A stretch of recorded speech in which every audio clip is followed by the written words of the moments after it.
On a rencontré aujourd'hui deux de nos enfants héros du 26e Tour CIBC Charles Bruno.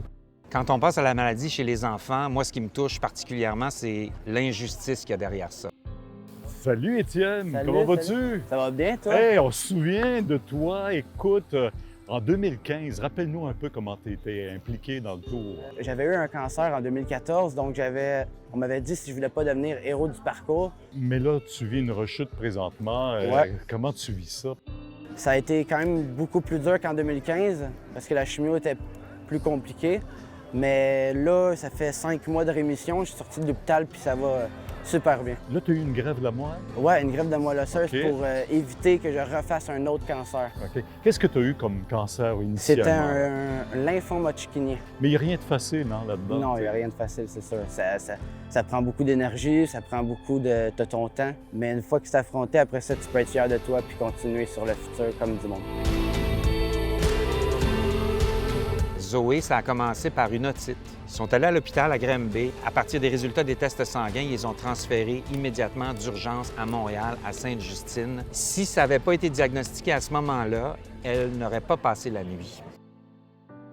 Nous autres, on se jase parce qu'on se connaît. Où est-ce qu'on s'est rencontrés la première fois? Au cours de danse. Au cours de danse, à Granby.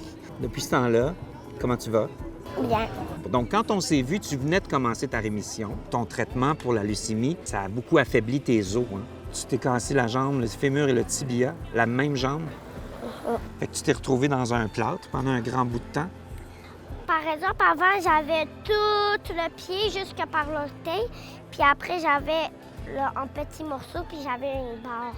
Pour pas que je bouge. Ta maman me disait que ça va de mieux en mieux puis que tu as repris plein d'activités. Qu'est-ce que tu as repris comme activité que tu aimes beaucoup?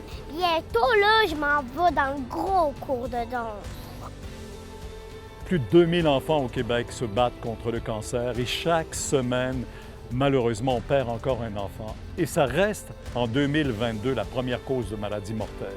Ce qui fait qu'aujourd'hui, quand tu les vois, justement, ces jeunes-là ont une espèce de résilience, une force de caractère tout à fait particulière et ça encourage d'autant plus à continuer à mener le combat.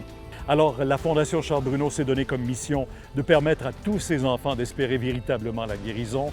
On a investi 25 millions au cours des prochaines années et tous ces enfants-là, je me fais un peu leur porte-parole aujourd'hui, mais eux, mieux que moi encore, pourraient vous dire merci en leur nom, on a encore besoin de vous pour aller plus loin dans cette cause, pour aller plus loin dans la recherche et espérer un jour tous se guérir. Puis c'est grâce à nous, à votre générosité, qu'on va arriver à vaincre le combat, à le gagner. Tes ambitions, là, les études et tout? Mais là, en septembre, je vais recommencer l'école. Je vais fermer mon secondaire 5, puis je crois que je vais aller peut-être au cégep ou me chercher un DEP dans quelque chose que j'aime. Bravo, on te souhaite la meilleure des Merci chances. beaucoup. Qu'est-ce que tu penses de ça, tous ces gens-là qui font du vélo, là? Moi, j'ai le goût de donner des câlins à tout le monde. Ça me donne le goût. Puis je pense que tout le monde qui va te rencontrer va avoir envie de te donner des câlins à toi aussi.